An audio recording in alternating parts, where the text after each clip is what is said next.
The only thing that we're interested in is putting money in your wallet. If you want to bet the fights, if you want to have a little bit of action, you are in the right place. With my partner, Ian Parker, I am Brett Okamoto. We're ready to rock between our parlays, our props, our straight picks. It's time to make money. Let's go.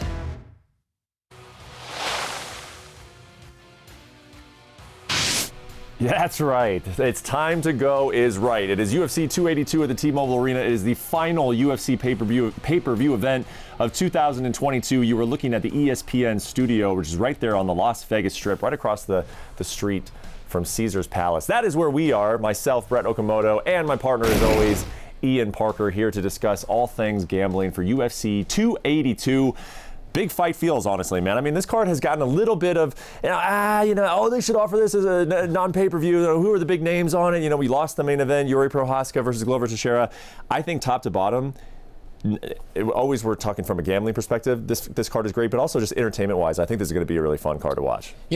We don't need to even dress it up. I agree. A lot of these fights fly under the radar sometimes because, to your point, there's not some of the bigger names, but this is how you learn about some of these fighters. We talk about guys that are on the up and up. You got guys like Billy Q and Alex Hernandez. You got Rojas, who's like 12 years old, who's making his debut, And then we're talking about guys like Jan Blachowicz and Ankalaev that weren't supposed to fight for a title, now they are. So I'm ready for this, and from a betting perspective, I love this card. Yeah, I'm telling you, when I look at this main card, when I look at the prelims, we're going to have a lot of fun talking about these fights. But before we get to them, there was a card last week. I was actually there in Orlando. You were in Florida, but you were not there in Orlando with us, but you gave us our picks. How did we do a UFC Orlando with a fire main event, Stephen Thompson versus Kevin Holland? You know what?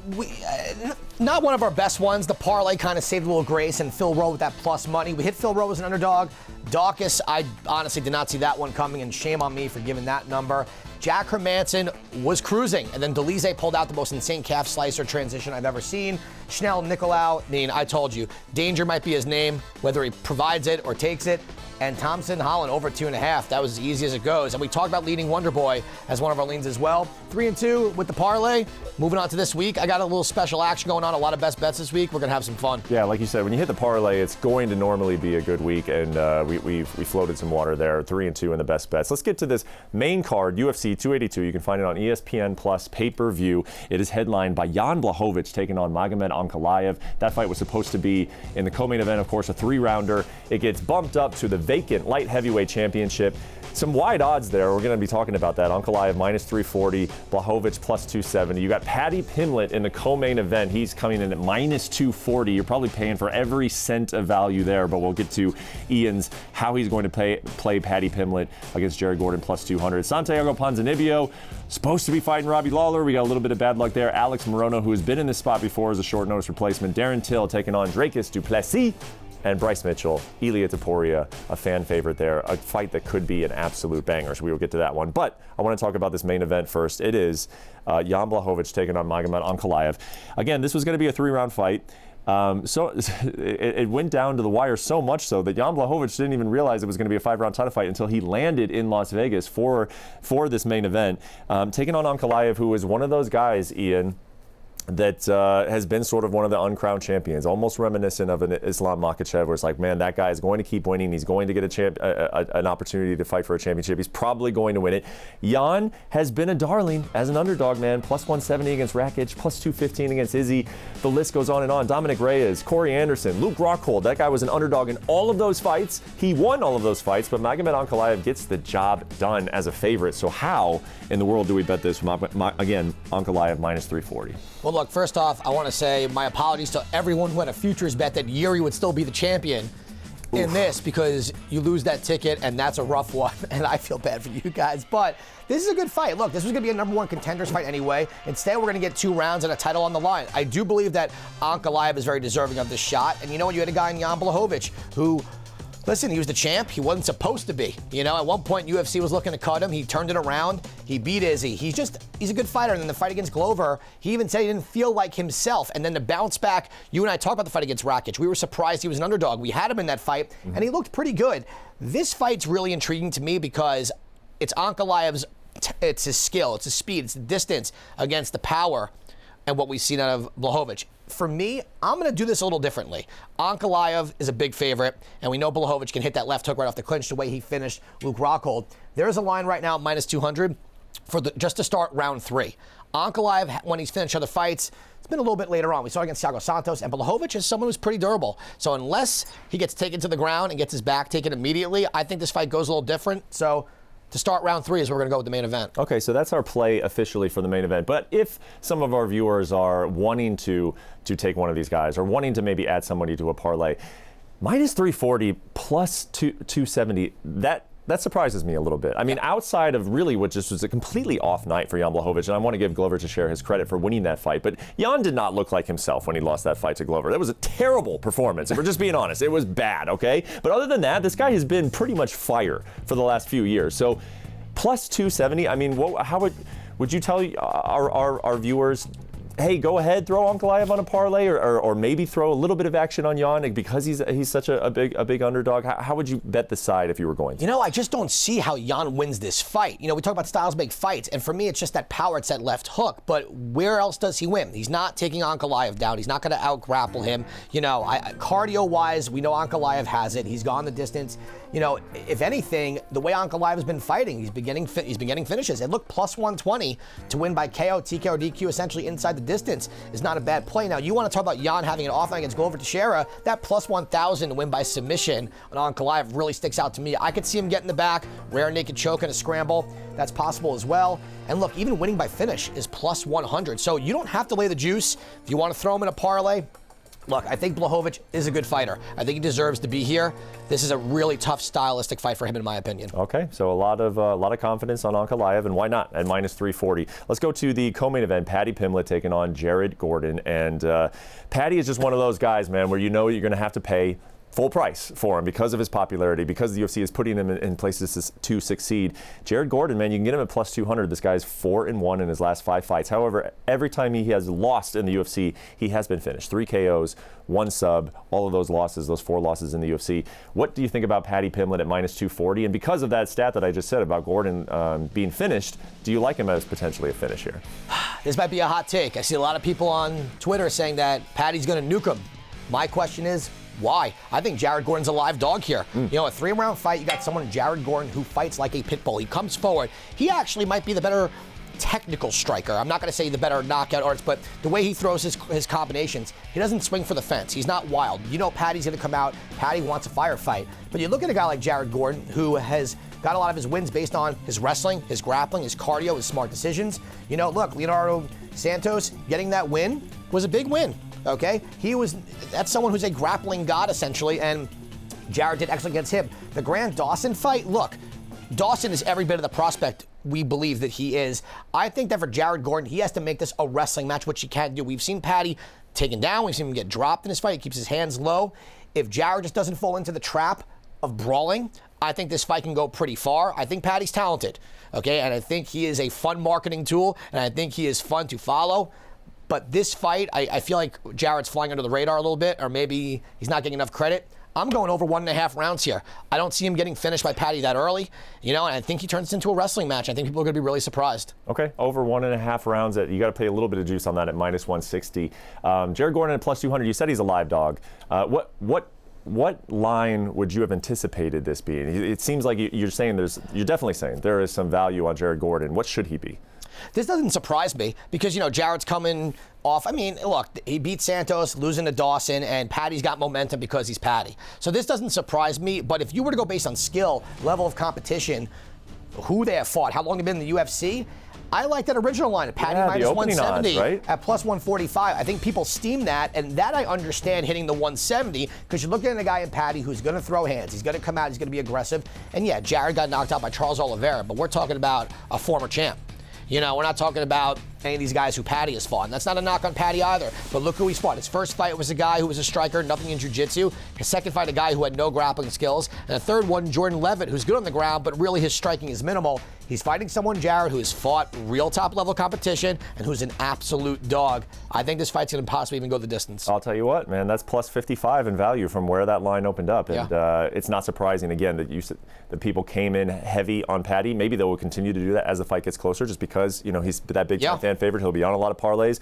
But, hey, there's some value potentially there on Jared Gordon. Let's go to a catchweight fight, actually. It's 180 pounds, and that is because Alex Morono comes in on very, very short notice. Robbie Lawler was a very late injury withdrawal from this fight. Santiago Ponzinibbio, -180, taking on Alex Morono, who has been in this spot before, actually. About a year ago, he fought Donald Cerrone. A little bit of a different circumstances here. Cowboy, as we've seen, is now out of the sport, not an active fighter anymore. But Morono came in as a underdog and looked very, very good against Donald Cerrone. In fact, I think he was about the exact same line. He was about a +150 underdog when he fought Cowboy Cerrone a year ago on short notice. Again, comes in short notice against Ponzinibbio, who on paper just 1-3 in his last 4, but last 2 were split decisions against very tough competition in Michel Pereira and Jeff Neal. What do you think about the line here?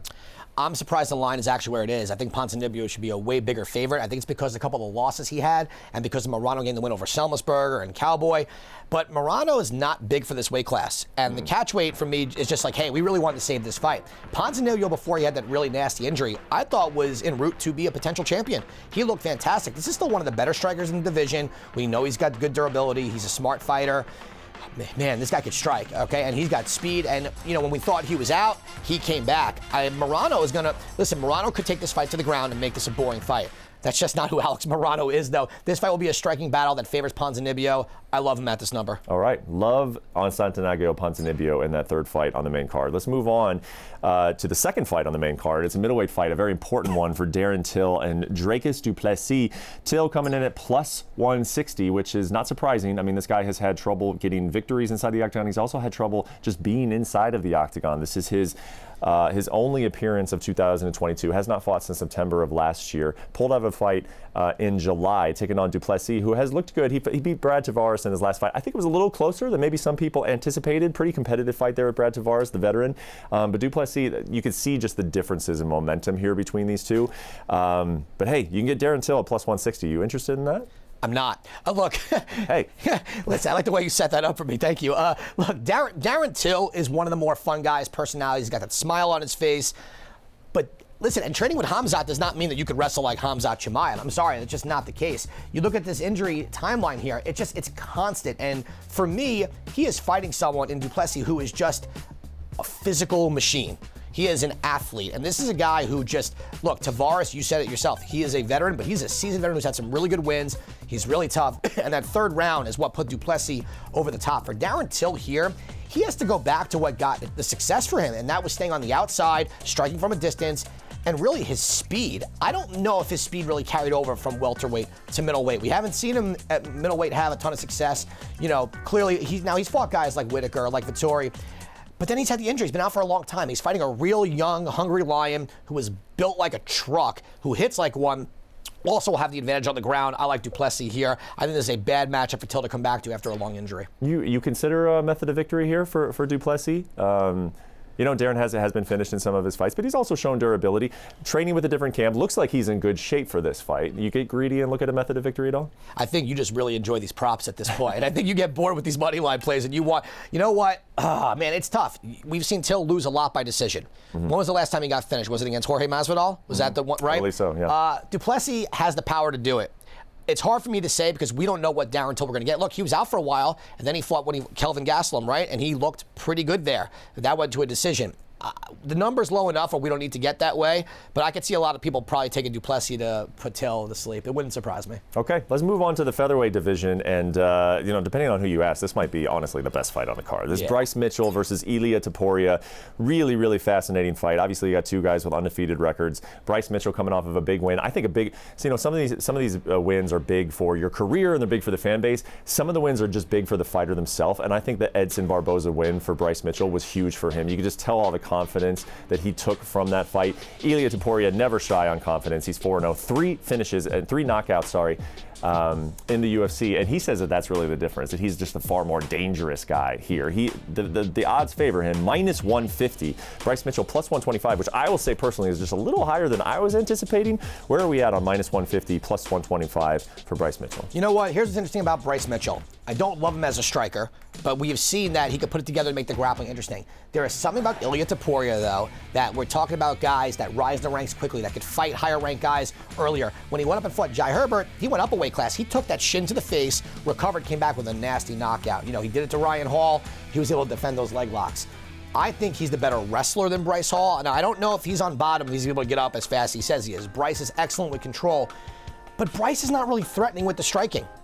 Listen, against Barboza, he did absolutely the right thing. The blueprint was there. Take him down, use your grappling. But at the end of round 1, if you go back and you watch Barboza landing some body shots, Bryce did not like that. Yeah. And the better boxer here is going to be Topuria, who's got a really good wrestling background. I like Topuria here. I just think that if the wrestling cancels out and it's a striking battle, I lean Ilia Topuria. So I like that. But we get to go to our prelims, and you always get to ask me the questions. So now I get to ask you, which one of the prelims are you looking forward to? Yeah, I mean, well, there's a lot of good answers to this question. I mean, I really like the Billy Q Alexander Hernandez fight. I love Shabazian in a big must-win spot. But you know what? I'm going to go with the pretty obvious one here. It's Raul Rosas Jr. versus Jay Perrin, which Rosas Jr., 18 years old. Look, man, I mean, especially from a gambling perspective, I just got to say, I don't want anything to do with an 18-year-old at minus 240, Ian. This just sounds like a bad idea to me. It's going to be pass or dog for me every single time. It doesn't even matter what these guys' names are, who he's fighting, who he is. If you give me an 18-year-old at minus 240 against a guy who has had who's been fighting, his amateur debut was in 2012, Jay Perrin, I just don't like the idea of that, especially in his UFC debut. But hey, man, Raul Rosas Jr. looked very, very good in his contender fight. He has a lot of that just natural confidence. So I'm interested to see how this fight goes, and I'm interested to see what you feel about everything that I just said about a minus 240 that earlier on in your career. We've been doing this for a little while. The fact that you said dog or pass, you got my heart pumping right there. Look, for me, I agree with everything you said. And I think people are looking at Jay Perrin because of his losses and don't see skill. His last fight against the Mongolian murderer, I just love the nickname, so I'll say it a million times. He didn't look bad. The fight was competitive. You know, when you got Rojas here, his Contender Series fight, I want to point out, though, his opponent was not of the top level of competition. You know, he couldn't finish the fight. People were ranting and raving about that Superman punch that he missed into a double leg. He fights someone who's got seasoning behind him. That knee was available right up the middle to hit him with it. And I'm not saying that I'm the next UFC champ by any means, but we break down fights. We try to analyze this stuff. And if this fight stays on the feet, Perrin's a better striker. And Perrin's not a bad grappler either. So for me, I did find a play here. I like over 2.5 at minus 135. I don't think Rojas is going to submit him. If he does, then listen. But I do think if you're going to give him someone to introduce him to the UFC, this matchup makes sense. Yeah. But if he loses, that's a tough pill to swallow for 18. Because Perrin's got, 2 losses in a row. This is a guy that everyone thinks is going to get steamrolled. He may be more competitive than people think. Maybe in addition to the long shot parlay later, Perrin plus 200. We'll see. We'll see if I can predict. Dr. Eviling me right here. So that's my pick for prelim of the night, the one I'm most interested in. How about you? Of all the other fights that we haven't talked about on the main card and Rosas Jr., what is intriguing to you? Any fight that involves Billy Q. Oh, yeah. I'm in. Yep, same. You know what? What was it, MSG last year, him versus Shane Burgos? If Gaethje and Chandler didn't open that card, that was fight of the night. Right. You got someone in Billy Q who keeps getting better. You know, against Burgos, listen, sometimes you run into that guy that you fight who fights similar, might be a little bit better. You learn from it. He is X on the ground. His cardio is there. He is a very smart fighter, excellent grappler. He's fighting someone, Hernandez, who's dropping weight. We know carries power, but the one thing about Hernandez that worries me is his cardio. He tends to fades around 2 and 3, and if you're going to do that against Billy Q and you can't keep up with that pace, you're in trouble. I do like Billy Q in this fight a lot. I just think that for Hernandez, if he doesn't land that power early or he doesn't wrestle and he's able to pass guard, get into the side quick, and control, Billy's cardio, that volume might be too much for Alex Hernandez. I think that's a great point. Yeah, Billy Q, one of the reasons that I think we both loved watching him is because the guy is in there to fight. He is not in there to mess around. He is there to put in work every single time that he's in there. All right, so those are the 2 of the prelims that we wanted to highlight. Let's look at the rest of them. You can find them on ESPN Plus. You can find them on ESPN2, of course, because it's a big pay-per-view week. And you can take it away, Ian. What are the rest of your prelim picks? All right, back to Rojas Jr. and Perrin. I'm going over 2.5 rounds. I think Perrin, if he's out-grappled, is able to survive. I am so surprised that Rosenstrike is only minus 170 against Dawkins. And nothing against the Dawkins brothers, but I'm not betting on either one of you until you could show me you could put some wins together. Shabazian versus Dalcha. Look, this is another prove-it fight for me. Dalcha looked really good against round 1 against Puna Soriano until he broke his rib and then got tagged. I don't know if Shabazian has that same power as someone like Puna. So at plus 240, I'm taking a shot on a guy that looks like a Greek god to me. Okay. Love Buckley against Chris Curtis. I think Curtis is very talented, low volume striker though, and I think Buckley is just shown us time and time again that he flies under the radar. Billy Q against Alexander the Great. I like Billy Q here. I'm going with Silva over TJ Brown. And last but not least, I'm going to take a flyer on Kozlov at plus 280. We've seen Simon in the past in rounds 1 Struggle against a grappler, lesser than Kozlo. So you know what? We're going to take a flyer at plus 280 on a possible sub there. Look at you, taking a plus 280, plus 240 in there. Happened last week. Watch your mouth, Twitter, all right? This guy's not all just chalk. He's picking some underdogs as well. All right, so let's, a lot of different fights, of course, a lot of different stuff to talk about. Let's get to the parlay. And, you know, a lot of times, man, a lot of times these parlay picks, like we're going with these big-time favorites. There are not as many big-time favorites on this card, so I'm interested to see what you're going to do with the parlay this week. Yeah, by the way, thank you, Michael Johnson, last week for proving me absolutely right. All right, for the parlay this week. Sorry about that. For the parlay this week, we're going to go Ankalaev at minus 340. Look, it is what it is. I think he's going to win. We don't have to play props here, so we're going to go safe here. Curtis and Buckley, over 1.5 rounds. I am so shocked that's only minus 170, to be honest with you. Both guys aren't killers. They're not finishers. You know, I know Curtis had a couple of them over Hawes, but for me, you know, there, and we did lose Salvador on that parlay, so that number was a little bit low. Now we got our best bets. So listen, last big pay-per-view of the year, I'm throwing a lot of them out there. Let's go. Curtis Buckley over 1.5. Rosenstrike against Dawkins. I am throwing Topuria on there because you know what? If I think he's going to win, I'm going to put my money where my mouth is. Plessis, look, that number keeps going up and up. Jump on it before it gets too high. Ponzinibbio, the Pons. If you can't beat Morono on short notice, then you don't deserve to be there. And Paddy Pimblett versus Jared Gordon over 1.5 rounds. Got 6 of them there. 6 best bets. I'm putting it out there. Last time of the year, let's go. My guy. And of course, to add to these 6 best bets, we've got to go with the long shot parlay. It's one of my favorite parts of the show to see exactly how big the odds are for this long shot parlay. So without further ado, where are we going this week? Yeah, this is your favorite one. I feel like if I hit this, the rest almost doesn't even matter, right? Long shot. We're going to go Kozlo. You know what? At plus 280, if we hit this, I said it the other time we hit it, if we hit this one, I think we hit the rest. I'm going to go Dalcha at plus 240, Jay Parrott at plus 200. I knew it. And Ankalaev essentially inside the distance or by KO, TKO, DQ at plus 115. A little over plus an 8,000 number right there. So that'd be a nice little holiday gift. Dude, we just saw what, like 5-6 underdogs hit in a row in Orlando, and it was, you know, the crazy payout on that. So this stuff is happening. Maybe there's something in the air here at the end of the year. Some underdogs barking a little bit. That long shot parlay looks real nice. What was it? 10 to win what? $823? Yeah, I'm tired of people talking about the chalk. Listen, I'm here to pick winners that are reasonable. And if the underdog's there, we go for it. You know, last week it was Johnson, Guida. We really like those. This week we got ours. Let's go. Of course, dude. Chalk, dogs, we are here to put money in your wallets. That is it. And hopefully we will do so again at UFC 282. Thank you so much for watching. Don't forget you can find the ESPN Plus pay-per-view of UFC 282. 7 p.m. Pacific, 10 p.m. Eastern, as always. Thank you for watching, and we will see you next week for the final UFC card of 2022. See you then.